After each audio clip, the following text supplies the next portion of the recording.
వెళ్ళటానికి రెడీగా ఉన్నారు సార్ కథలు. ఎందుకేమైనా హ్యాపీగా ఇస్తాను. మారుతి గారు ఒక్కసారి ట్రైలర్ చూస్తే ట్రైలర్లో కొన్ని అంటే డైలాగ్స్ హార్ట్ హీటింగ్ ఉన్నాయి. చెత్తన కొడుకులు అని లేకపోతే ఎర్రు అని. సో ఈ డైలాగ్స్ అన్ని తెలుగు కోసం కొన్ని ఎగ్జిక్యూట్ చేశారు లేదా ఒరిజినల్లో కూడా అయ్యే ఉన్నాయి? అసలు తమిళ్లో ఇంకా 34 ఉన్నాయి అట్లాంటివి. ఈ తెలుగులోకి వచ్చేసరికి అతను చాలా కేర్ తీసుకుని అతను తగ్గించుకుని ఒక 12కో దేనికో అంటే ట్రైలర్ టీజర్ అంటే ఆ బీప్ సైడ్ ఆ ఎయిర్ కాబట్టి, కానీ మూవీకి వచ్చేసరికి అక్కడక్కడ ఒక 12-10 చిన్న బీప్స్ ఉంటాయి. ఎందుకంటే అవి నిజంగా ఇబ్బందికరంగా ఉంటే అవి డెఫినెట్గా సెన్సార్ యాక్సెప్ట్ చేయదు. దాన్ని తగ్గట్టుగానే తీసుకొస్తున్నాం. మణికందన్ గారు సార్ ఇక్కడ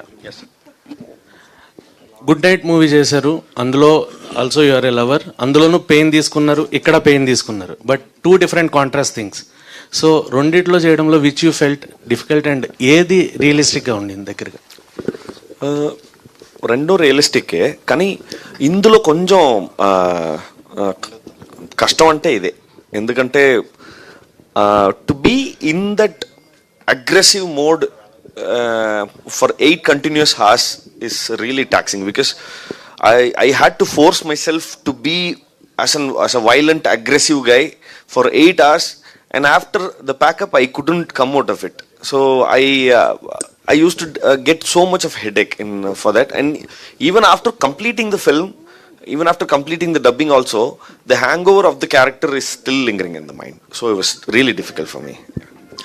ఎస్కేన్ గారు, మొన్న అల్లు ఫ్యాన్స్ అందరి ముందు ఉల్లు సిరీస్ల గురించి